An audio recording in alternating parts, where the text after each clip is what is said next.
Parte 1. O hábito dos indivíduos. Capítulo 1. O loop do hábito. Como os hábitos funcionam. No outono de 1993, um homem que mudaria radicalmente muito do que pensamos sobre os hábitos entrou no laboratório em San Diego para uma consulta previamente marcada. Era um senhor idoso, pouco mais de 1,80 metros de altura, bem alinhado, numa camisa azul de botão. Seus cabelos brancos, espessos, tinham causado inveja em muitos reencontros de 50 anos de formatura.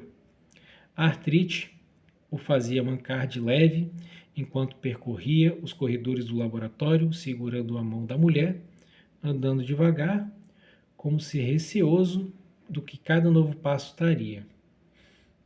Cerca de um ano antes, Eugene Pauli, ou EP, como ele ficaria conhecido na literatura médica, estava em sua casa em Playa del Rey, preparando-se para o jantar, quando sua mulher mencionou que o filho deles, Michael, estava vindo visitá-los. "Quem é Michael?" perguntou Eugênio. "Seu filho", disse a mulher. "Beverly. Aquele que nós criamos, sabe?" Eugênio olhou para ela com um olhar vazio. "De quem você está falando?" perguntou. No dia seguinte, ele começou a vomitar e se contorcer de cólica abdominal. Dentro de 24 horas, sua desidratação estava tão grave que Beverly, em pânico, o levou ao pronto-socorro. Sua temperatura começou a subir, atingindo 40 graus, enquanto ele transpirava, formando uma mancha amarela de suor nos lençóis do hospital. Ele ficou delirante, depois violento, gritando e empurrando quando as enfermeiras tentavam dar uma injeção intravenosa em seu braço. Só depois de sedá-lo é que um médico conseguiu cravar uma agulha comprida entre duas vértebras da base de sua coluna e extrair umas poucas gotas de líquido cefalorraquidiano. O médico que realizou o procedimento percebeu na mesma hora que havia um problema. O fluido ao redor do cérebro e dos nervos espinhais é uma barreira contra infecções e ferimentos. Em indivíduos saudáveis, ele é translúcido e corre rapidamente, movendo-se num fluxo quase sedoso através de uma agulha. A amostra da coluna de Eugênio era turva e pingava devagar, como se estivesse cheia de sujeira microscópica. Quando os resultados voltaram do laboratório, os médicos de Eugênio descobriram por que ele estava doente. Estava sofrendo de uma encefalite viral, uma doença relativamente comum que causa feridas, bolhas e infecções leves na pele. Em casos raros, no entanto, o vírus pode traçar um caminho até o cérebro, provocando lesões catastróficas conforme devora as delicadas dobras de tecidos onde nossos pensamentos, sonhos e, de acordo com alguns, nossas almas residem. Os médicos de Eugênio disseram a Beverly que não havia nada que eles pudessem fazer para reverter o estrago já feito. Porém, uma grande dose de medicamentos antivirais talvez evitasse que o vírus se espalhasse. Eugênio entrou em coma e durante 10 dias esteve à beira da morte. Aos poucos, conforme as drogas foram combatendo a doença, sua febre baixou e o vírus desapareceu. Quando ele finalmente acordou, estava fraco e desorientado e não conseguia engolir direito. Não conseguia formar frases e às vezes ficava ofegante, como se tivesse esquecido momentaneamente como se respira, mas estava vivo. Por fim, Eugênio estava bem o bastante para passar por uma bateria de testes. Os médicos ficaram surpresos ao descobrir que seu corpo, incluindo seu sistema nervoso, parecia em boa parte ileso. Ele conseguia mexer os membros e reagir a sons e luzes. Tomografias cerebrais, no entanto, revelaram sombras nefastas próximas do centro de seu cérebro. O vírus destruíra um trecho oval de tecido perto de onde o crânio encontrava a coluna vertebral. Talvez ele não seja a pessoa que você lembra. Talvez ele não seja mais a pessoa que você lembra. Um dos médicos avisou a Beverly. Você precisa estar preparada caso o seu marido não exista mais. Eugênio foi transferido para outra ala do hospital. Dentro de uma semana já engolia com facilidade. Mais outra semana e ele começou a falar normalmente, pedindo gelatina e sal, mudando de canal na TV, na televisão e reclamando de novelas chatas. Quando foi enviado a um centro de reabilitação 5 semanas depois, Eugênio andava pelos corredores e oferecia aos enfermeiros conselhos não solicitados sobre seus planos para o fim de semana. Acho que nunca vi alguém voltar desse jeito. O médico disse a Beverly. Não quero alimentar suas esperanças, mas isso é surpreendente. Beverly, no entanto, continuava preocupada. Na clínica de reabilitação, ficou claro que a doença havia alterado seu marido de modos perturbadores. Por exemplo, Eugênio era incapaz de lembrar em que dia da semana era, ou os nomes de seus médicos e enfermeiros, por mais vezes que ele se apresentasse. Por que eles não param de me fazer todas essas perguntas? Ele perguntou a Beverly um dia, depois que o médico saiu de seu quarto. Quando finalmente voltou para casa, as coisas ficaram ainda mais estranhas. Eugênio não parecia se lembrar dos amigos deles. Tinha dificuldade de acompanhar conversas. Às vezes de manhã saía da cama e andava até a cozinha, fritava bacon e ovos para comer, depois voltava para debaixo das cobertas e ligava o rádio. 40 minutos depois fazia a mesma coisa. Voltava, fritava bacon e ovos, voltava para a cama e mexia no rádio. Depois fazia tudo de novo. Assustada, Beverly procurou ajuda de especialistas, entre os quais um pesquisador da Universidade da Califórnia, em San Diego, especializado em perda de memória. E foi assim que, num dia ensolarado de outono, Beverly e Eugênio se viram num prédio indistinto no campus da universidade. Lentamente caminhando de mãos dadas por um corredor, eles foram conduzidos a uma pequena sala de exames. Eugênio começou a conversar com uma moça que estava usando um computador. Trabalhei com eletrônica ao longo dos anos e fico impressionado com tudo isso, ele disse apontando para a máquina em que ele estava digitando.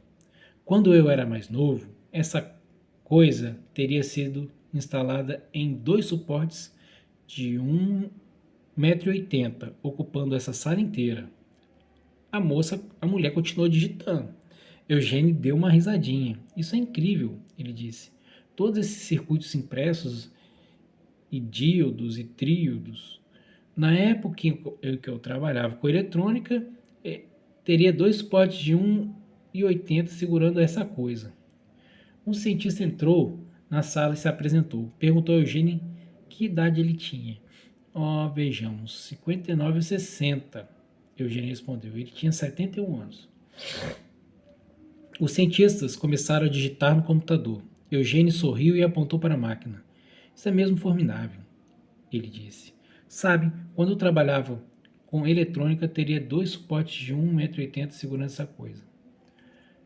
O cientista era Larry Squeedy, 52 anos, um professor que passara as últimas 3 décadas estudando a neuroanatomia da memória. Sua especialidade era explorar como o cérebro armazena acontecimentos. Seu trabalho com Eugênio, no entanto, logo lhe revelaria um novo mundo e para centenas de outros pesquisadores que remodelaram nossa compreensão de como os hábitos funcionam. Os estudos de Squire mostrariam que mesmo alguém incapaz de lembrar sua própria idade ou de quase qualquer outra coisa pode desenvolver hábitos que parecem inconcebivelmente complexos. Até você perceber que todo mundo depende de processos neurológicos semelhantes todos os dias. A pesquisa dele e dos outros ajudaria a revelar que os mecanismos subconscientes que impactam as inúmeras escolhas que parecem ser fruto de um pensamento racional, mas na realidade são influenciadas por impulsos que a maioria de nós mal reconhece ou compreende. Quando Schiry conheceu Eugene, já fazia semanas que ele vinha estudando imagens de seu cérebro. Os exames indicavam que quase toda lesão dentro do crânio de Eugene se limitava a uma área de 5 centímetros perto do centro da cabeça. O vírus destruíra quase inteiramente seu lobo temporal medial, uma faixa de células que os cientistas suspeitavam ser responsável por todo tipo de tarefa cognitiva, tais como a lembrança do passado e a regulação de algumas emoções.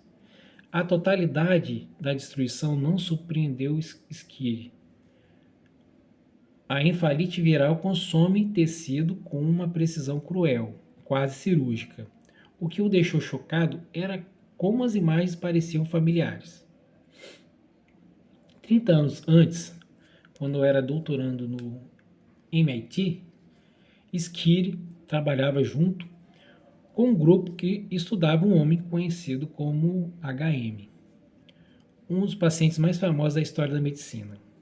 Quando HM, seu verdadeiro nome era Henry Molaison, mas os cientistas protegeram sua identidade ao longo de toda a sua vida. Quando tinha 7 anos, foi atropelado por uma bicicleta e caiu e bateu a cabeça com força. Logo em seguida passou a ter ataques epiléticos e começou a desmaiar. Aos 16 teve sua primeira crise tônico-clônica. Aos 16 anos teve sua primeira crise tônico-clônica, um tipo de convulsão que afeta o cérebro inteiro. Em pouco tempo, ele estava perdendo a consciência até 10 vezes por dia. Quando completou 27 anos, HM estava desesperado. Os medicamentos anticonvulsivos não tinham ajudado. Ele era inteligente, mas não conseguia permanecer no emprego. Ainda morava com os pais. HM queria levar uma vida normal. Por isso, procurou a ajuda de um médico, cuja tolerância com experimentos era maior que o seu medo de cometer um erro médico.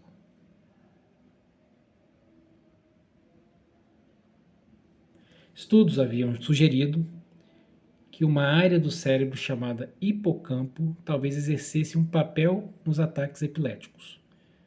Quando o médico propôs fazer uma incisão na cabeça de HM, levantar a seção frontal de seu cérebro e com um pequeno canudo sugar dentro de seu crânio o hipocampo e parte do tecido anterior e parte do tecido ao redor, HM deu seu consentimento.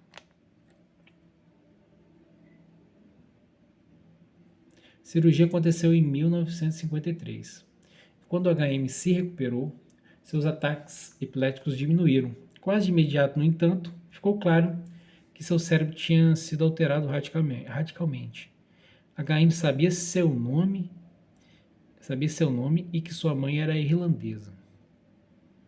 Lembrava da queda da Bolsa de 1929 e de noticiários sobre a invasão da Normandia.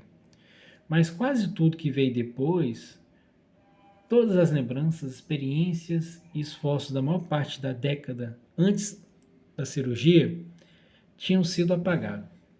Quando o médico começou a testar a memória de HM, mostrando-lhe cartas de baralho e listas de números, ele descobriu que HM era incapaz de reter qualquer informação nova por mais de uns 20 segundos. Desde o dia de sua cirurgia até sua morte, em 2008, cada pessoa que HM encontrava, cada música que ouvia, cada sala em que entrava, era uma experiência completamente nova. Seu cérebro tinha congelado no tempo. Todo dia ele ficava perplexo com o fato de que alguém podia mudar o canal de televisão apontando um retângulo preto de plástico para a tela. Ele se apresentava repetidamente para os médicos e enfermeiras, dezenas de vezes por dia. Eu adorava aprender sobre HM, pois a memória parecia um jeito tão palpável e instigante de estudar o cérebro. Skiri me disse: cresci em Ohio e ainda lembro, na primeira série, da minha professora distribuindo giz de cera para todo mundo e comecei a misturar todas as cores para ver se ia dar preto. Por que guardei essa memória? Mas não consigo lembrar o rosto da professora. Porque meu cérebro decide o que é uma memória mais importante do que a outra. Quando Skiri recebeu as imagens do cérebro de Eugênio, ficou espantado com a semelhança entre aquele cérebro e o de HM. Havia pedaços vazios, do tamanho de nozes, no meio da cabeça de ambos. A memória de Eugênio, assim como de HM, tinha sido removida. Quando Skiri começou a examinar Eugênio, no entanto, viu que aquele paciente era diferente de HM em alguns aspectos cruciais. Enquanto quase todo mundo percebia, minutos após conhecer HM, de que havia alguma coisa muito estranha, Eugênio conseguia travar conversas e realizar tarefas que não alertariam um observador casual de que havia algo errado. Os efeitos da cirurgia de HM tinham sido tão debilitantes que ele passou o resto da vida internado. Eugênio, por outro lado, morava em casa com a mulher. HM não conseguia travar conversas de verdade. Já Eugênio tinha a habilidade impressionante de conduzir quase qualquer diálogo para um tema que ele ficasse à vontade para discutir longamente, tal como satélites. Ele trabalhara como técnico para a empresa aeroespacial ou as condições climáticas. Skiri começou a examinar Eugênio, perguntando a ele sobre sua juventude. Eugênio falou da cidade onde crescera, no centro da Califórnia, do tempo que servira na marinha mercante, de uma viagem que fizera à Austrália quando era jovem. Lembrava da maior parte dos acontecimentos de sua vida que tinham se passado antes de cerca de 1960. Quando Skiri perguntava sobre décadas posteriores, Eugênio educadamente mudava de assunto e dizia que tinha dificuldade de lembrar de alguns acontecimentos recentes. Skiri realizou alguns testes de inteligência e descobriu que o intelecto de Eugênio ainda era aguçado para um homem incapaz de se lembrar das 3 últimas décadas. Além disso, ele ainda tinha todos os hábitos que adquirira na juventude. Por isso, sempre que Skiri lhe dava um copo d'água ou elogiava por uma resposta especialmente detalhada, Eugênio agradecia e retribuía o elogio. Sempre que alguém entrava na sala, se apresentava e perguntava como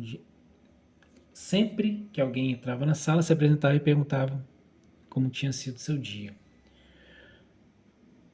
Mas quando Skiri pediu que Eugênio memorizasse uma série de números ou descrevesse o corredor em frente à porta do laboratório, o médico descobriu que seu paciente não conseguia reter nenhuma informação nova por mais de 1 minuto.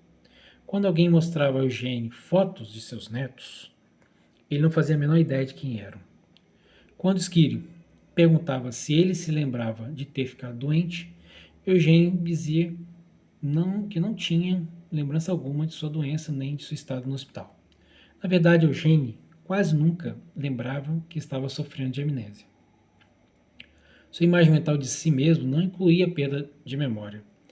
E já que ele não conseguia se lembrar da lesão, não conseguia conceber que havia algo de errado. Nos meses após conhecer Eugênio, Skiri realizou experimentos que testavam os limites de sua memória. A essa altura, Eugênio e Beverly tinham se mudado para Playa del Rey, para San Diego, para ficar mais perto da filha, e Skiri muitas vezes os visitava para fazer exames. Um dia Skiri pediu que Eugênio esboçasse uma planta de sua casa. Ele foi incapaz de desenhar um mapa rudimentar mostrando onde ficava a cozinha ou o quarto. Quando você levanta da cama de manhã, como sai do quarto? Skiri perguntou. Olha, disse Eugênio, não sei direito. Skiri tomou notas em seu laptop. E enquanto o cientista digitava, Eugênio se distraiu. Olhou de relance para o outro lado da sala e então se levantou, andou até um corredor e abriu a porta do banheiro. Uns poucos minutos depois, Kiri ouviu a descarga, a torneira aberta e Eugênio enxugando as mãos nas calças, voltou para a sala e sentou-se outra vez na cadeira ao lado de Skiri. Esperou pacientemente pela próxima pergunta. Na época, ninguém se perguntou como um incapaz de desenhar um mapa de sua própria casa conseguia achar o banheiro sem hesitação. Mas essa pergunta e outras parecidas acabariam levando a uma série de descobertas que transformaram nossa compreensão do poder dos hábitos. Isso ajudaria a deflagrar uma revolução científica que hoje envolve centenas de pesquisadores que estão aprendendo, pela primeira vez, a entender todos os hábitos que influenciam nossas vidas. Quando Eugênio sentou à mesa, olhou para o laptop de Skiri. Isso é impressionante, ele disse, apontando para o computador.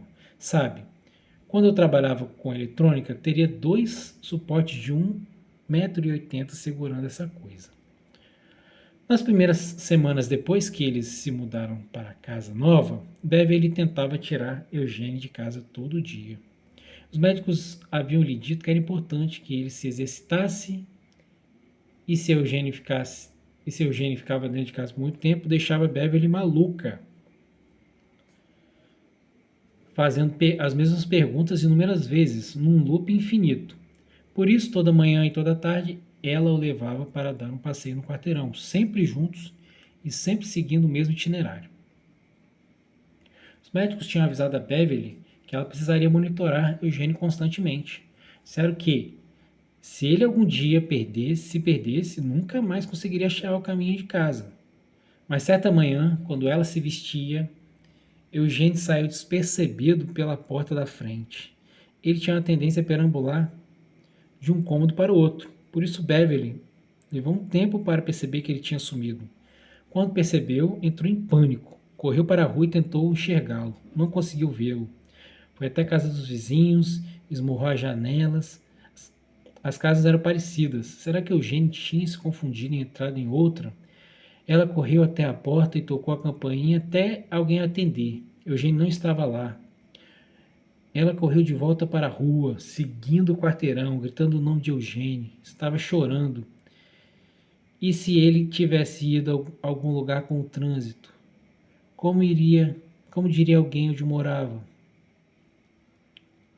Ela já estava fora, fazia 15 minutos, procurando em toda parte. Então correu para casa, a fim de ligar para a polícia. Quando ela entrou afoita pela porta, encontrou Eugênio na sala, sentado em frente à televisão, assistindo ao History Channel. As lágrimas dela o deixaram confuso. Ele disse que não lembrava de ter saído, não sabia onde estivera e não conseguia entender por que ela estava tão perturbada. Então Beverly viu uma pilha de pinhas na mesa, como as que vira no quintal de um vizinho mais adiante da rua. Ela se aproximou e olhou as mãos de Eugênio. Seus dedos estavam melados de seiva. Foi então que ela se deu conta de que Eugênio tinha saído sozinho para caminhar. Ele tinha andado até o final da rua e catado alguns souvenirs e achar o caminho de casa. Em pouco tempo, Eugênio estava saindo para caminhar toda manhã. Beverly tentava impedi-lo, mas era inútil. Mesmo se eu falasse para ele ficar em casa, uns poucos minutos depois ele não lembrava mais, ela me disse. Eu segui algumas vezes para garantir que ele não ia se perder, mas ele sempre voltava são e salvo. Às vezes voltava com pinhas ou pedras. Uma vez voltou com uma carteira, outra com um cachorrinho. Nunca se lembrava de onde essas coisas tinham vindo. Quando Skiri e seus assistentes ficaram sabendo dessas caminhadas, começaram a suspeitar de que estava acontecendo alguma coisa dentro da cabeça de Eugênio que não tinha a ver com sua memória consciente. Eles projetaram um experimento. Um assistente de Skiri visitou a casa um dia e pediu que Eugênio desenhasse um mapa do quarteirão onde morava. Ele não conseguiu. Mas onde a casa dele estava situada na rua? Ela perguntou. Mas onde a casa dele estava situada na rua? Ela perguntou. Ele desenhou um pouquinho, depois se esqueceu da tarefa. Ela pediu que ele apontasse qual porta dava para a cozinha. Eugênio olhou o cômodo à sua volta. Disse que não sabia. Ela perguntou a Eugênio o que ele faria se estivesse com fome.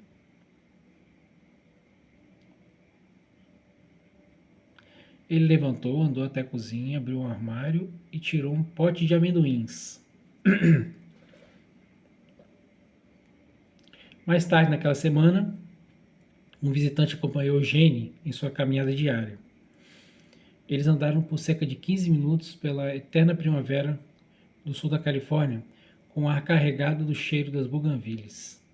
Eugênio não falou muito, mas sempre guiava o caminho e parecia saber aonde estava indo. Nunca pedia informações. Quando eles dobraram a esquina perto da casa dele, o visitante perguntou a Eugênio onde ele morava. Não sei exatamente, respondeu. Então seguiu pela sua calçada, abriu sua porta da frente, entrou na sala e ligou a televisão. Ficou claro para Skiri que Eugênio estava absorvendo informações novas.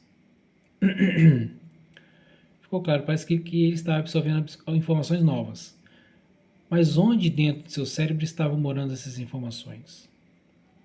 Como alguém podia achar um pote de amendoins quando não sabia dizer onde ficava a cozinha?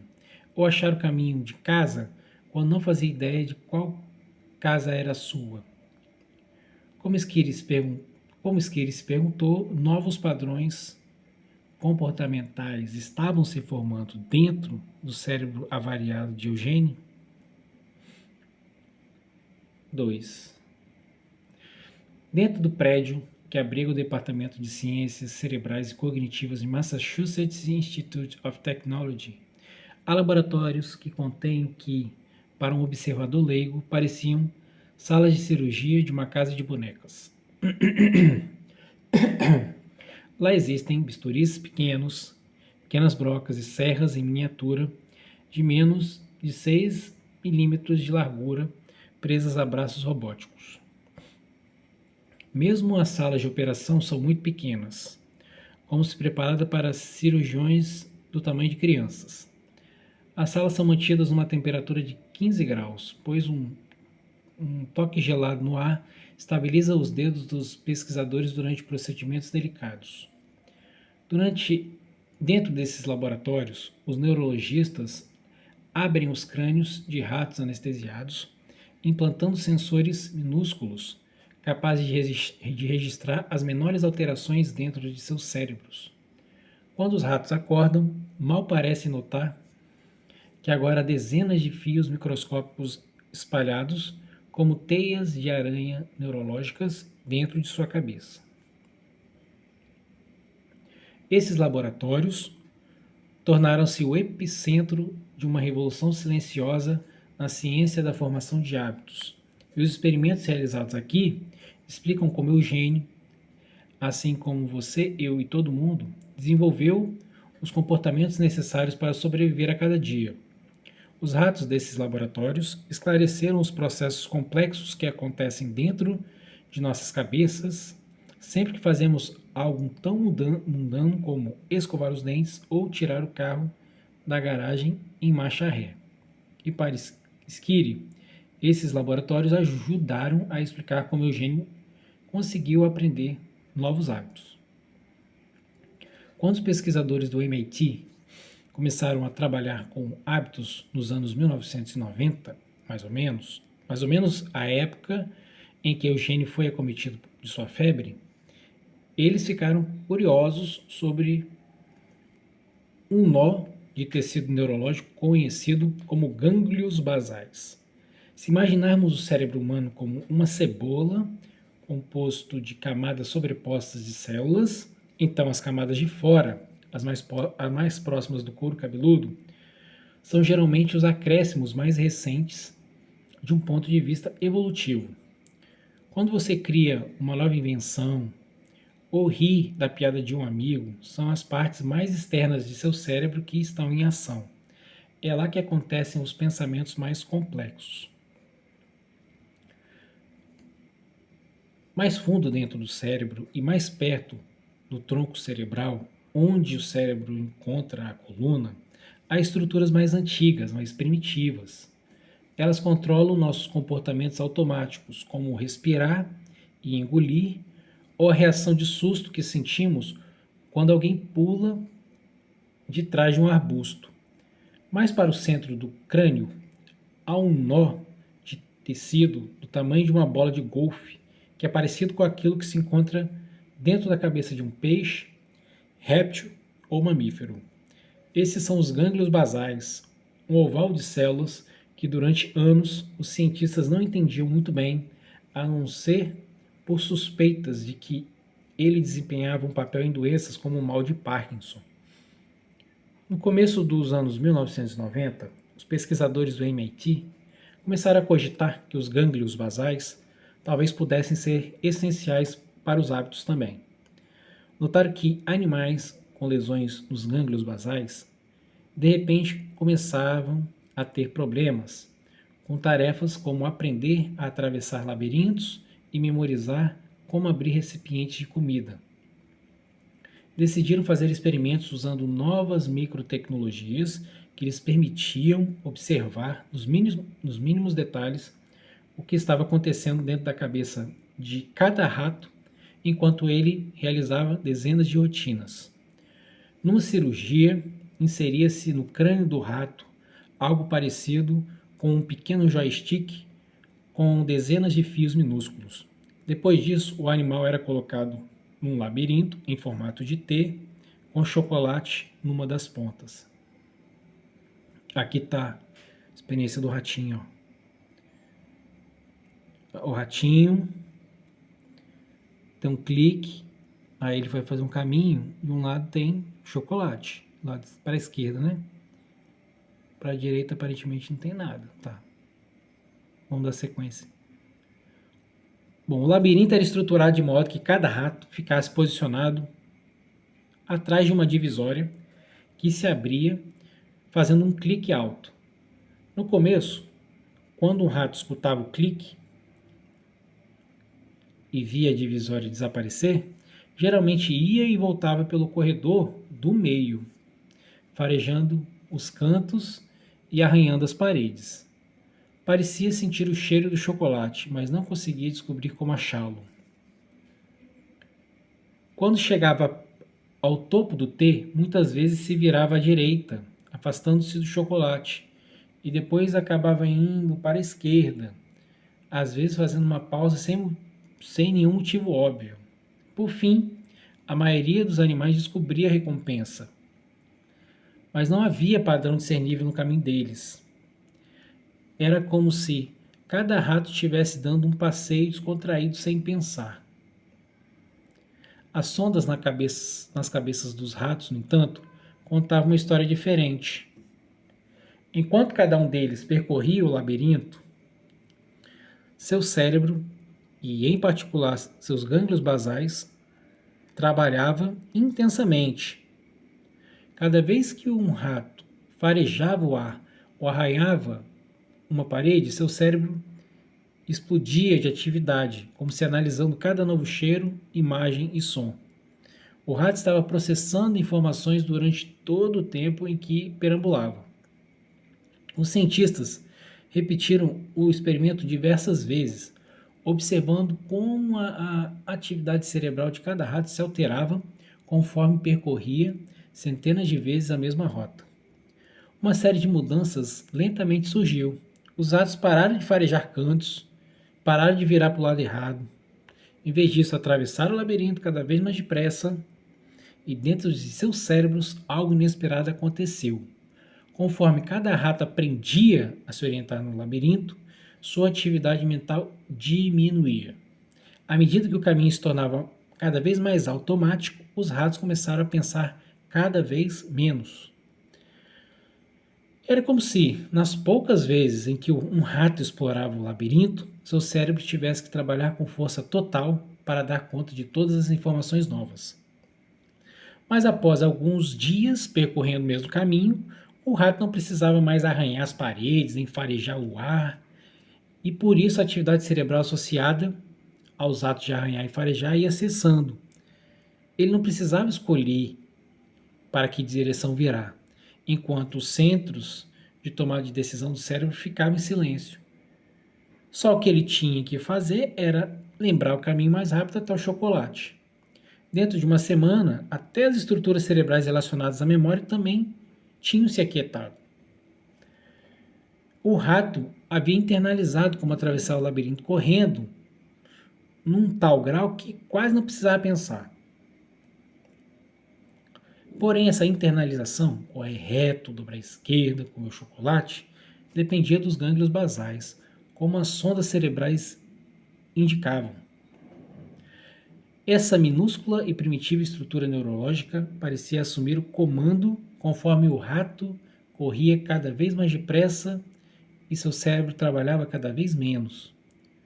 Os gânglios basais eram essenciais para recordar padrões e agir com base neles. Os gânglios basais, em outras palavras, armazenavam hábitos, mesmo enquanto o resto do cérebro adormecia.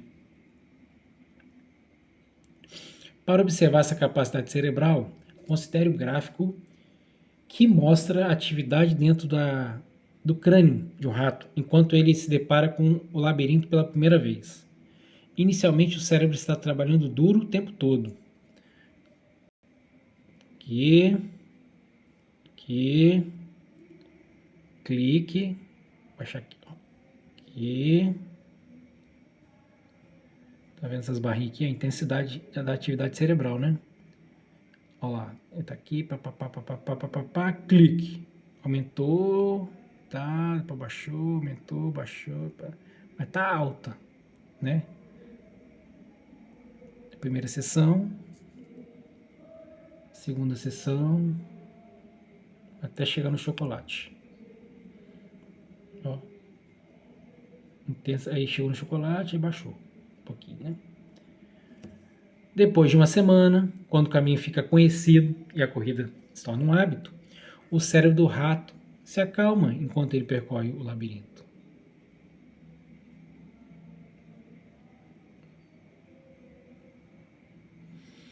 Na hora do, quer ver? Na hora do clique ele fica animado. Pá. Depois ele vai tranquilo. Quando ele chega no chocolate, ele muda. Depois fica tranquilo. Mudou. Aqui é aqui é muito mais intenso aqui. Fica o tempo todo na atividade cerebral intensa. Aqui não. Aqui ele está numa atividade bem mais moderada ali. Esse processo em que o cérebro converte uma sequência de ações numa rotina automática, ele é conhecido como shucking, que é um agrupamento, e está na raiz de como os hábitos se formam.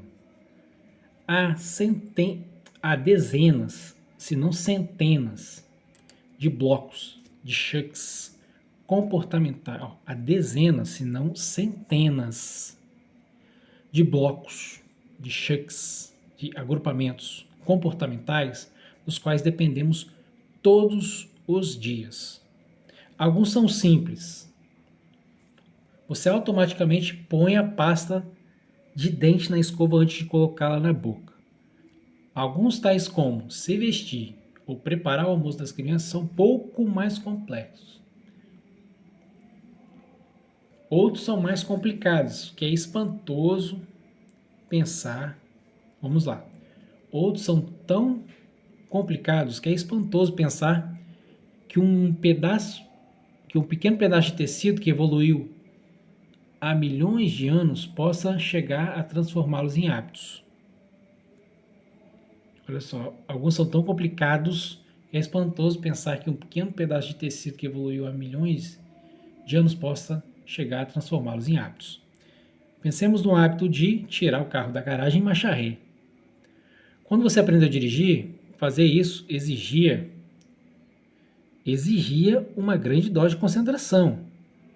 E por um bom motivo. A tarefa envolve abrir a garagem, destrancar a porta do carro, ajustar o banco, inserir a chave na ignição, girá-la em sentido contrário, sentido horário, mexer nos retrovisores e conferir se não há obstáculos, colocar o pé no freio, engatar a marcha de ré, tirar o pé do freio, estimar mentalmente a distância entre a garagem e a rua enquanto você mantém as rodas alinhadas e observa o trânsito no sentido contrário, calcular como as imagens refletidas nos espelhos se traduzem em distâncias reais entre o para-choque, as latas de lixo e as cercas, tudo isso enquanto você aplica uma leve pressão ao acelerador e ao freio e muito provavelmente pede ao passageiro que, por favor, pare de mexer no rádio. Hoje em dia, no entanto, você faz isso cada vez. Hoje em dia, no entanto, você faz tudo isso cada vez que sai para a rua sem quase nem pensar. A rotina acontece por hábito. Então, hoje em dia, no entanto, você faz tudo isso cada vez que sai para a rua quase sem pensar. A rotina acontece por hábito. Milhões de pessoas executam o intricado balé toda manhã. Milhões de pessoas executam o intricado balé toda manhã sem pensar, pois assim que sacamos as chaves do carro, nossos gânglios basais entram em ação, identificando o hábito que armazenamos em nosso cérebro referente a tirar um carro para a rua em marcha ré. Uma vez que esse hábito começa a se desenrolar, nossa massa cinzenta está livre para ficar em silêncio ou dar sequência a outros pensamentos. Então, uma vez que esse hábito começa a se desenrolar, nossa massa cinzenta está livre para ficar em silêncio ou para dar sequência a outros pensamentos. E é por isso que temos capacidade mental suficiente para perceber que o Jimmy esqueceu a lancheira dentro de casa. Os hábitos, dizem os cientistas, surgem porque o cérebro está o tempo todo procurando maneiras de poupar esforço. Então é isso. Os hábitos, dizem os cientistas, surgem porque o cérebro está o tempo todo procurando maneiras de poupar esforço.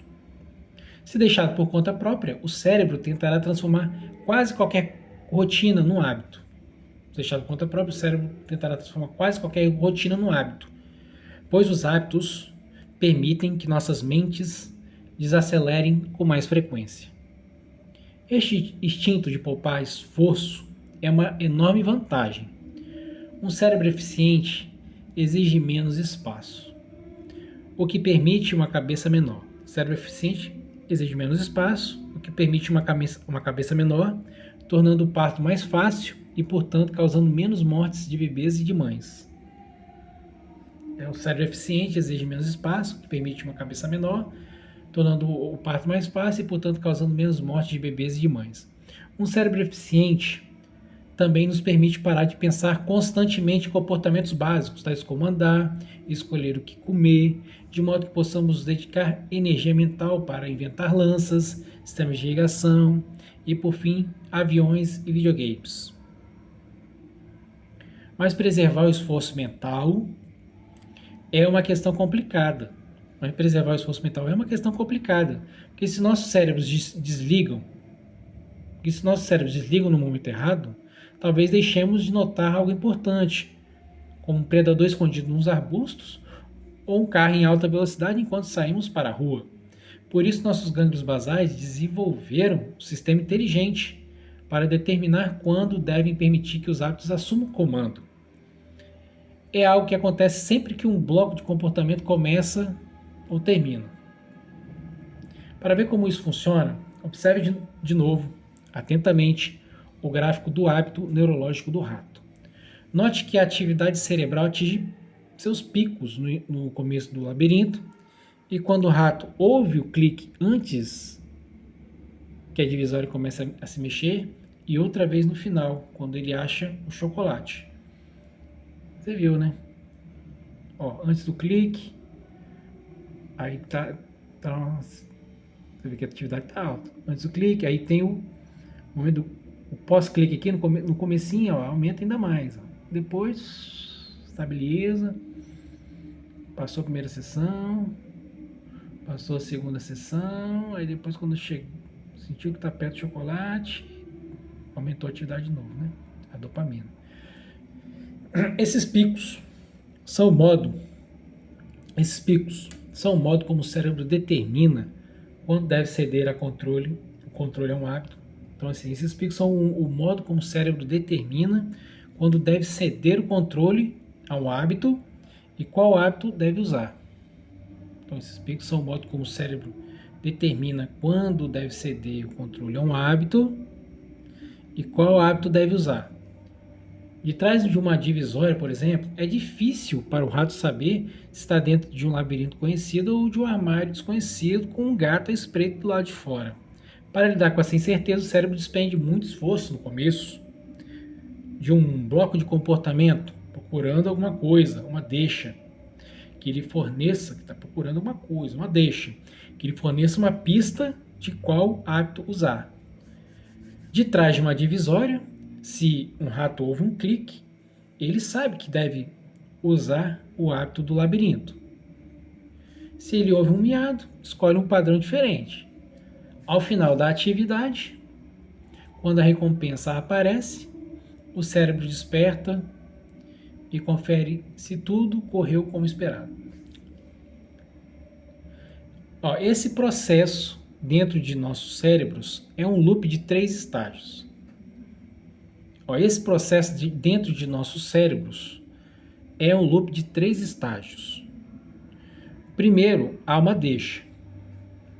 Um estímulo que manda seu cérebro entrar em modo automático e indica qual hábito ele deve usar. Depois há a rotina, que pode ser física, mental ou emocional. Finalmente há uma recompensa, que ajuda seu cérebro a saber se vale a pena memorizar esse loop específico para o futuro. Essa frase é básica, né? Esse processo dentro de nossos cérebros é um loop de 3 estágios. Primeiro é uma deixa, um estímulo que manda seu cérebro entrar de modo automático e indica qual hábito ele deve usar. Depois há a rotina, que pode ser física, mental ou emocional. Finalmente há uma recompensa, que ajuda seu cérebro a saber se vale a pena memorizar esse loop. É uma recompensa que vai dizer se vale a pena memorizar esse loop específico para o futuro. Então aqui, o loop do hábito, basicamente é deixa, no caso da experiência do ratinho, clique, rotina, ele lá, né, explorando o labirinto, é rotina, e a recompensa, chocolate. Então valeu, então formou aí o loop, formou o ciclo do hábito. Perfeitamente. Então, ao longo do tempo, este loop, ao longo do tempo, este loop é deixa, rotina e recompensa. Deixa, rotina e recompensa. Torna-se cada vez mais automático. A deixa e a recompensa vão se entrelaçando até que surge um poderoso senso de antecipação e desejo. Por fim, seja no laboratório gelado do MIT ou na garagem da sua casa, um hábito nasce. Os hábitos não são inevitáveis.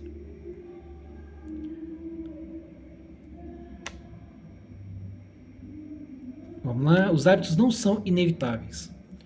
Como explicam os 2 capítulos seguintes, eles podem ser, então os hábitos não são os hábitos não são inevitáveis. Como explicam os 2 hábitos seguintes, eles podem ser ignorados, alterados ou substituídos. Mas a descoberta do loop do hábito é tão importante porque revela uma verdade básica. Quando o hábito surge, o cérebro para de participar totalmente da tomada de decisões. Então esse loop do hábito aí, então a descoberta do loop do hábito é tão importante porque revela uma verdade básica. Quando o hábito surge, o cérebro para de participar totalmente da tomada de decisões. Ele para de fazer tanto esforço ou desvia o foco para outras atividades. Ele para de se esforçar e vai para outra atividade, porque o hábito já está governando ali a ação do hábito. Então ele para de fazer tanto esforço e desvia o foco para outras atividades, para outras tarefas. A não ser que você deliberadamente lute contra um hábito, que encontre novas rotinas, o padrão irá se desenrolar automaticamente. No entanto, apenas entender como os hábitos funcionam, aprender a estrutura do hábito, já os torna mais fáceis de controlar. Assim que você divide um hábito em seus componentes, está apto a brincar com suas engrenagens. Fizemos experimentos em que treinamos ratos para atravessar um labirinto até que virasse um hábito. Depois, eliminamos o hábito mudando a localização da recompensa, disse Anne Graybiel, uma cientista do MIT que supervisionou muitos dos experimentos com os gânglios basais. Então, um dia, colocamos a recompensa no lugar antigo, soltamos o rato e aí está. O velho hábito ressurge imediatamente. Os hábitos nunca desaparecem de fato. Estão codificados nas estruturas do nosso cérebro. E essa é uma enorme vantagem para nós, pois seria terrível se tivéssemos que reaprender a dirigir depois de cada viagem de férias. O problema é que nosso cérebro não sabe a diferença entre os hábitos ruins e os hábitos bons. Ok? O problema é que nosso cérebro não sabe a diferença entre os hábitos ruins e os hábitos bons. Por isso, se você tem um hábito ruim, ele está sempre ali à espreita, esperando as deixas e recompensas certas. Isso explica porque é tão difícil criar o hábito de fazer exercícios, por exemplo, ou de mudar nossa alimentação. Uma vez que adquirimos uma rotina de sentar no sofá, em vez de sair para correr, ou de fazer um lanchinho sempre que passamos por uma caixa de donuts, esses padrões continuam para sempre dentro das nossas cabeças. Segundo a mesma regra, no entanto, se aprendermos a criar novas rotinas neurológicas que sejam mais poderosas que esses comportamentos, se assumirmos o controle do loop do hábito, podemos forçar essas tendências nocivas a ficar em segundo plano, assim como fez Lisa Allen após sua viagem ao Cairo. Estudos demonstraram que, uma vez que alguém cria um novo padrão, sair para correr ou ignorar os nuggets se torna tão automático quanto qualquer outro hábito. Sem os loops dos hábitos, nossos cérebros entrariam em pane, sobrecarregados com as minúcias da vida cotidiana. Pessoas cujos gânglios basais são prejudicados por lesões ou doenças, muitas vezes, pessoas cujos gânglios são prejudicados por lesões ou doenças, muitas vezes ficam mentalmente paralisadas. Têm dificuldade para realizar atividades básicas, como abrir uma porta ou decidir o que comer. Perdem a capacidade de ignorar detalhes insignificantes. Um estudo, por exemplo, vamos lá, perde a capacidade de ignorar detalhes insignificantes. Um estudo, por exemplo, descobriu que pacientes com lesões nos gânglios basais eram incapazes de reconhecer expressões faciais, inclusive medo e nojo, porque nunca sabiam direito em qual parte do rosto deviam se focar. Sem os gânglios basais, perdem acesso a centenas de hábitos de que dependemos todos os dias. Você parou hoje de manhã para decidir se amarrava o sapato esquerdo ou direito primeiro? Teve problemas para decidir se devia escovar os dentes antes ou depois de tomar banho? Claro que não, essas decisões são habituais, não exigem esforço. Contanto que seu cérebro, com seus gânglios basais estejam intactos e as deixas continuem constantes, os comportamentos acontecerão sem pensar. Se bem que, Quando você sai de férias, talvez se vista de maneiras diferentes. Sei que quando sai de férias, talvez se vista de maneiras diferentes ou escove os dentes num outro momento da rotina matinal sem perceber. Ao mesmo tempo, no entanto, a dependência do cérebro de rotinas automáticas pode ser perigosa. Muitas vezes os hábitos são tanto uma maldição quanto um benefício. Pense no caso de Eugênio, por exemplo. Os hábitos lhe deram sua vida de volta depois que ele perdeu a memória. Então levaram tudo embora de novo. Então deram uma nova vida. Vamos refletir. 3. Conforme Larry Skiri, especialista em memória, passava cada vez mais tempo com Eugênio, ficou convencido de que seu paciente estava de algum modo aprendendo comportamentos novos. Imagens do cérebro de Eugênio mostravam que os seus gânglios basais tinham escapado da lesão causada pela encefalite viral. Seria possível, perguntou-se o cientista, que Eugênio, mesmo com a grave lesão cerebral, ainda pudesse usar o loop deixa a rotina com recompensa? Será que esse antigo processo neurológico poderia explicar como Eugênio era capaz de dar uma volta ao quarteirão e achar o pote de amendoins na cozinha? Para testar se Eugênio estava formando novos hábitos, Skiri criou um experimento. Pegou 16 objetos diferentes, pedaços de plástico e peças de brinquedo com cores vivas e os colou em retângulos de papelão. Então os dividiu em 8 pares, opção A e opção B. Em cada par, um dos pedaços de papelão, escolhido aleatoriamente, tinha um adesivo na parte de baixo onde se lia correto. Skiri colocou Eugênio sentado à mesa e deu-lhe um par de objetos e pediu que escolhesse um deles. Em seguida pediu que Eugênio virasse o papelão escolhido para ver se havia um adesivo dizendo correto na parte de baixo. Este é um jeito comum de medir a memória. Já que há apenas 16 objetos e eles são sempre apresentados os mesmos 8 pares, a maioria das pessoas consegue memorizar qual item é correto após umas poucas repetições. Macacos são capazes de memorizar todos os itens corretos depois de 8 a 10 dias. Eugênio não conseguia lembrar nenhum dos itens corretos, por mais vezes que fizesse o teste. Ele repetiu o experimento 2 vezes por semana durante meses, olhando 40 pares por dia. Você sabe que está aqui hoje? Perguntou um pesquisador no começo de uma sessão, algumas semanas depois do início do experimento. Acho que não, disse Eugênio. Vou lhe mostrar uns objetos. Você sabe por quê? Tenho que descrevê-los para você ou dizer para que eles servem? Eugênio não lembrava absolutamente nada das sessões anteriores. Mas conforme as semanas se passaram, o desempenho de Eugênio melhorou. Depois de 28 dias de treinamento, escolhia os objetos corretos 85% das vezes. Aos 36 dias, acertava 95% das escolhas. Certo dia, depois de um teste, Eugênio olhou para a pesquisadora desconcertado com seu sucesso. Como estou fazendo isso? Ele perguntou a ela. Diga-me o que está acontecendo na sua cabeça. A pesquisadora disse. Você diz para mim mesmo. Me diga o que está acontecendo na sua cabeça. A pesquisadora disse. Você diz para si mesmo. Eu me lembro de ver esse? Não, disse Eugênio. A coisa está aqui de algum jeito ou de outro. Como estou fazendo isso? Ele perguntou a ela.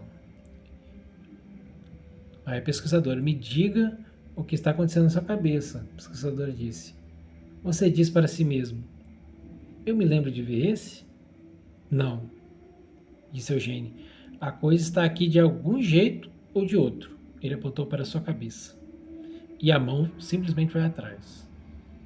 Para Skiri, no entanto, aquilo fazia todo sentido. Eugênio era exposto a uma deixa. Para Skiri, no entanto, aquilo fazia todo sentido. Eugênio era exposto a uma deixa, um par de objetos sempre apresentados na mesma combinação. Havia uma rotina. Ele escolhia um objeto e olhava para ver se havia um adesivo embaixo, mesmo não fazendo ideia de por que se sentia impelido a virar o papelão. Então havia uma recompensa, a satisfação que ele obtinha após achar o adesivo proclamando correto. Por fim, um ato surgia. Então a deixa, ó, loop. A deixa, os objetos apresentados da mesma forma, rotina e a recompensa, o loop do hábito de Eugênio. Para se certificar de que aquele padrão era realmente um hábito, Schiry realizou mais um experimento. Pegou todos os 16 itens e os pôs na frente de Eugênio ao mesmo tempo. Pediu que colocasse todos os objetos corretos numa mesma pilha. Eugênio fazia ideia de por onde começar. Minha nossa, como vou lembrar disso? Ele perguntou. Estendeu a mão para pegar um objeto e começou a virá-lo. A pesquisadora o deteve. Não, ela explicou. A tarefa era pôr os itens em pilhas. Por que ele estava tentando virá-los? É só um hábito, eu acho, ele disse. Ele não conseguiu fazer aquilo. Os objetos, quando apresentados fora do contexto do loop do hábito, não faziam sentido para ele. Essa era a prova que ele procurava. Os experimentos demonstravam que Eugênio tinha capacidade de formar novos hábitos. Mesmo quando eles envolviam tarefas ou objetos os quais ele era incapaz de lembrar por mais de uns poucos segundos. Isso explicava como Eugênio conseguia sair para passear toda manhã. As deixas, certas árvores nas esquinas ou a localização de caixas de correio específicas eram consistentes toda vez que ele saía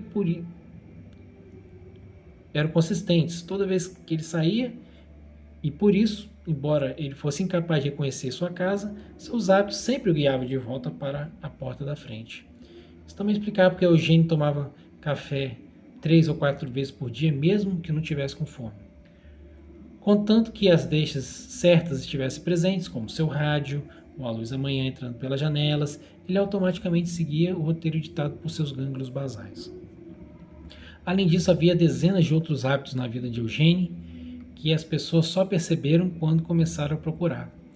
A filha de Eugênio, por exemplo, muitas vezes passava na casa deles para dar um oi. Falava com o pai na sala por um tempo, depois entrava na cozinha para ficar com a mãe e então ia embora despedindo-se com um aceno ao sair pela porta. Eugênio, que já tinha esquecido a conversa anterior deles quando ela saía, ficava bravo porque ela estava indo embora sem conversar com ele e depois esquecia porque estava chateado. Porém, o hábito emocional já havia começado e por isso a raiva persistia inflamada e além da sua compreensão, até se consumir por si só. Às vezes ele batia na mesa ou falava palavrões, e se alguém perguntava por que, ele dizia, não sei, mas estou bravo. Beverly me contou. Ele chutava a cadeira ou era ríspido com quem quer que entrasse na sala. Então, poucos minutos depois, ele sorria e falava do tempo. Era como se, de uma vez que a frustração começava, ele tivesse que levá-la até o fim, ela disse. O novo experimento de Schiry mostrou outra coisa, que os hábitos são surpreendentemente delicados. Outro experimento de Schiry mostrou outra coisa, que os hábitos são surpreendentemente delicados. Se as deixas de Eugênio sofressem a menor alteração, seus hábitos caíam em desarranjo.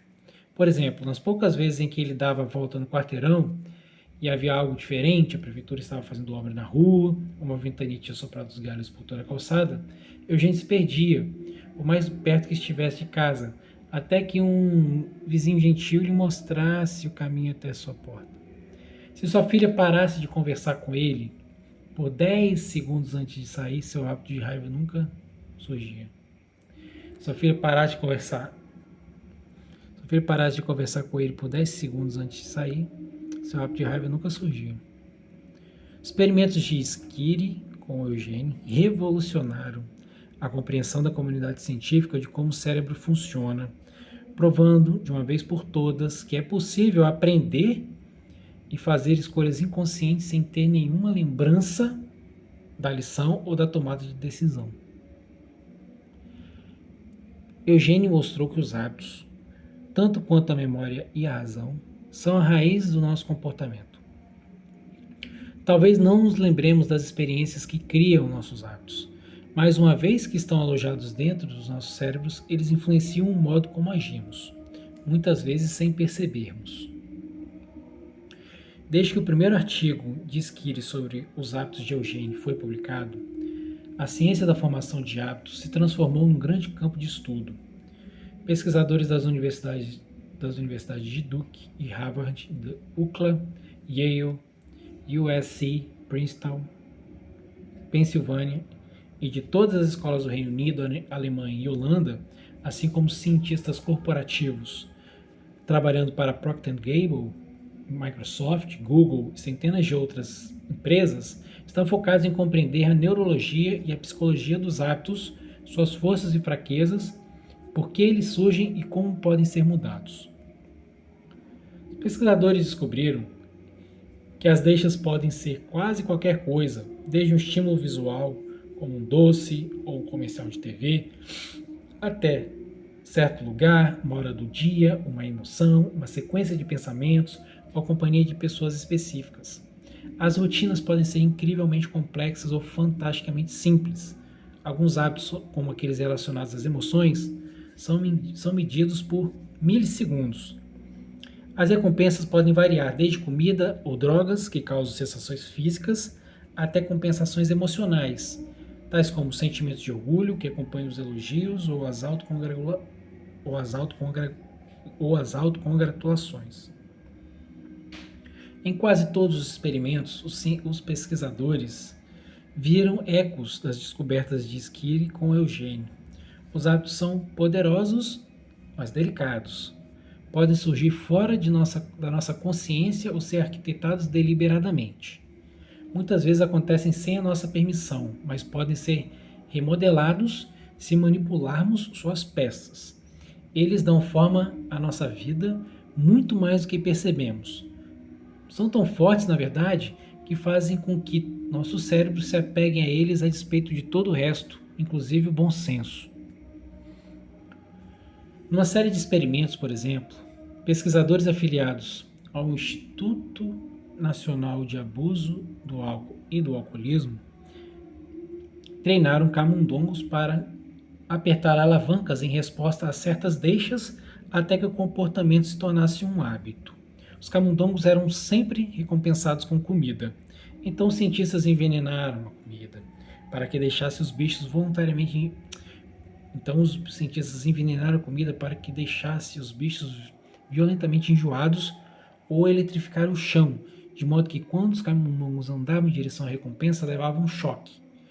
Os camundongos sabiam que a comida e a jaula eram perigosas. Os camundongos sabiam que a comida e a jaula eram perigosas. Quando recebiam as bolinhas envenenadas numa tigela, ou viam os painéis eletrificados no chão. Então os camundongos sabiam que a comida e a jaula eram perigosas. Quando recebiam as bolinhas envenenadas numa tigela, ou viam os painéis eletrificados no chão, mantinham distância. No entanto, quando viam as suas antigas deixas, apertavam a alavanca sem pensar e comiam a comida ou andavam pelo chão, mesmo enquanto vomitavam ou pulavam por causa da eletricidade. O hábito estava tão arraigado que os camundongos não conseguiam evitar. Não é difícil encontrar um caso análogo ao mundo humano. Pense no fast food, por exemplo. Faz sentido. Quando as crianças estão morrendo de fome e você está dirigindo para casa depois de um longo dia, parar só esta vez no McDonald's ou no Burger King. Então, pense no fast food, por exemplo. Faz sentido. Faz sentido quando as crianças estão morrendo de fome e você está dirigindo para casa depois de um longo dia, parar só esta vez no McDonald's ou no Burger King. As refeições não são caras, o sabor é tão bom. Afinal, uma única dose de carne processada, batatas salgadas e refrigerantes cheios de açúcar representa um risco relativamente pequeno para a saúde, certo? Você não faz isso o tempo todo. Porém, os hábitos surgem sem nossa permissão. Estudos indicam que, em geral, as famílias não pretendem comer fast food regularmente. O que acontece é que um padrão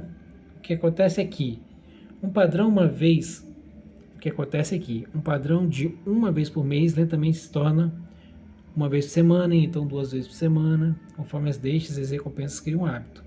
Até que as crianças estão consumindo uma quantidade de hambúrgueres e fritas que é prejudicial à saúde. Quando os pesquisadores da Universidade do Norte, do Texas e de Yale tentaram entender por que as famílias gradualmente aumentavam o consumo de fast food, encontraram uma série de deixas e recompensas que a maioria dos consumidores nunca soube que estava influenciando seu comportamento. Eles descobriram o loop do hábito. Todo McDonald's, por exemplo, possui a mesma aparência. A empresa deliberadamente tenta padronizar a arquitetura das lanchonetes e o que os funcionários dizem aos clientes, de modo que tudo seja uma deixa consistente para desencadear rotinas de compra. Em algumas redes, os alimentos são especificamente concebidos para proporcionar recompensas imediatas. As batatas fritas, por exemplo, são projetadas para começar a se desintegrar no momento em que encostam na sua língua, para fornecer uma dose de sal e gordura o mais rápido possível, ativando os centros de prazer e prendendo seu cérebro no padrão. Muito melhor para estreitar o loop do hábito. No entanto, mesmo estes hábitos são delicados. Quando uma lanchonete fast food fecha, as famílias que antes comiam lá muitas vezes passam a jantar em casa, em vez de procurar um lugar alternativo. Mesmo pequenas alterações podem acabar com o padrão, já que frequentemente não reconhecemos esses loops de hábitos enquanto crescem, não enxergamos nossa capacidade de controlá-los. Aprendemos a observar as deixas e recompensas, no entanto, podemos mudar as rotinas. Aprendendo a observar as deixas e as recompensas, no entanto, podemos mudar as rotinas. 4.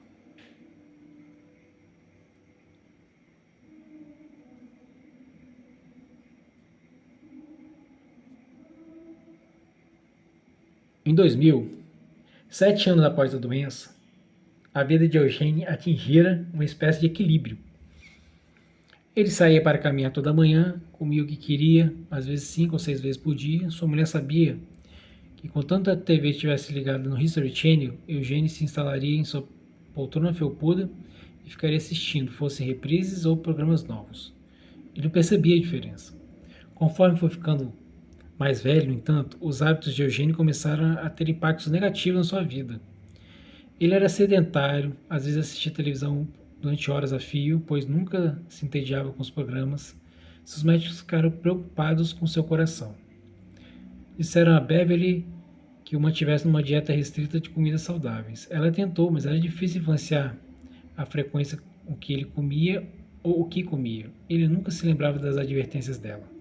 Mesmo se a geladeira estivesse abarrotada de frutas e legumes, Eugênio fuçava até achar o bacon e os ovos. Essa era sua rotina. E conforme Eugênio envelhecia, seus ossos ficavam mais frágeis, os médicos disseram que ele precisava tomar mais cuidado ao passear pela rua. Na cabeça de Eugênio, no entanto, ele ainda tinha 20 anos a menos. Nunca se lembrava de pisar com cuidado. Fui fascinado pela memória durante toda a minha vida, Skiri me disse. Então conheci EP e vi como a vida pode ser rica mesmo se você não pode se lembrar dela. O cérebro tem esta capacidade espantosa de encontrar felicidade mesmo quando as memórias dela não estão mais lá. Porém é difícil desligar isso, o que acabou se voltando contra ele. Beverly tentou usar sua compreensão dos hábitos para ajudar Eugênio a evitar problemas conforme envelhecia. Descobriu que podia causar um curto-circuito em alguns de seus piores padrões, inserindo novas deixas. Se ela não guardasse bacon na geladeira, Eugênio não comeria vários cafés da manhã gordurosos. Quando ela punha uma salada perto da poltrona dele, Eugênio às vezes beliscava. Conforme a refeição fosse se tornando hábito, parou de procurar guloseimas na cozinha. Sua dieta aos poucos melhorou. Apesar desses esforços, no entanto, a saúde de Eugênio piorou mesmo assim. Um dia de primavera, Eugênio estava assistindo televisão, quando de repente deu um grito. Beverly entrou correndo e o viu com a mão no peito. Ela chamou uma ambulância. No hospital foi diagnosticado um pequeno ataque cardíaco. A essa altura, a dor tinha passado e Eugênio estava lutando para sair da maca. Naquela noite, ele ficou o tempo todo arrancando os sensores presos a seu peito para poder deitar de lado e dormir. Alarmes soavam e enfermeiras estavam correndo. Elas tentavam fazer com que ele parasse de mexer nos sensores, prendendo-os no lugar com o esparadrapo e dizendo que iriam amarrá-lo se ele continuasse se mexendo. Nada funcionava. Esquecia as ameaças logo depois que eram feitas. Então sua filha disse a uma enfermeira que tentasse elogiá-lo por cooperar e ficar quieto, e repetisse o elogio inúmeras vezes. Sempre que o via. Sabe como é? Queríamos apelar para o orgulho dele, me disse sua filha Carol Hayes. Dizíamos: ah, pai, você está mesmo fazendo uma coisa importante pela ciência, deixando esses negocinhos no lugar. As enfermeiras começaram a paparicá-lo. Ele amou. Depois de alguns dias, ele fazia o que quer que elas pedissem. Eugênio voltou para casa uma semana depois. Então, no outono de 2008, quando atravessava a sala de estar, Eugênio tropeçou numa saliência. Então, no outono de 2008, quando atravessava a sala de estar, Eugênio tropeçou numa saliência perto da lareira e caiu. Caiu e quebrou o quadril. No hospital Skiri, sua equipe recearam que ele fosse ter crise de pânico por não saber onde estavam. Por isso deixaram bilhetes ao lado de sua cama explicando o que acontecera e colaram fotos de seus filhos nas paredes. Sua mulher e seus filhos vinham visitá-lo todo dia. Eugênio, no entanto, nunca ficou preocupado, nunca perguntava por que estava no hospital. Aquela altura parecia estar conciliado com a incerteza, disse Skiri. Fazia 15 anos que perdera a memória. Era como se parte de seu cérebro soubesse que havia algumas coisas que ele jamais entenderia e aceitasse isso bem. Beverly vinha ao hospital todos os dias. Eu passava um tempão falando com ele, ela disse. Dizia que eu amava, falava dos nossos filhos e da vida boa que tínhamos. Apontava para as fotos e dizia como ele era querido. Fomos casados durante 57 anos e 42 deles foram um casamento normal de verdade. Às vezes era difícil, porque eu queria tanto meu velho marido de volta, mas pelo menos eu sabia que ele estava feliz. Umas poucas semanas depois, sua filha veio visitá-lo. Qual é o plano? Eugênio perguntou. Poucas semanas depois, sua filha veio visitá-lo. Qual é o plano? Eugênio perguntou quando ela chegou. Ela o levou para fora numa cadeira de rodas até o gramado do hospital. O dia está lindo, disse Eugênio. Que tempo ótimo, né? Ela falou para ele sobre suas crianças e eles brincavam com o cachorro. Ela achou que ele talvez pudesse voltar para casa em breve. O sol estava se pondo. Ela começou a se preparar para levá-lo para dentro. Eugênio olhou para ela. Tenho sorte de ter uma filha como você, ele disse. Ela foi pega desprevenida. Não conseguia se lembrar da última vez que ele dissera uma coisa tão carinhosa. Tenho sorte de você ser meu pai, ela disse. Puxa, dia está lindo, ele disse. O que você está achando do tempo? Naquela noite, à 1 da manhã, o telefone de Beverly tocou. O médico disse que Eugênio sofrera um ataque cardíaco grave e os funcionários tinham feito o possível, mas não tinham conseguido reanimá-lo. Ele falecera. Depois de sua morte, ele seria celebrado pelos pesquisadores e imagens de seu cérebro seriam estudadas em centenas de laboratórios e escolas de medicina. Sei que ele teria ficado muito orgulhoso de saber o quanto contribuiu para a ciência, Beverly me disse. Ele me disse uma vez, logo depois de casarmos, que queria fazer alguma coisa importante com a sua vida, algo que fizesse diferença. E ele fez, apenas nunca se lembrou de nada disso.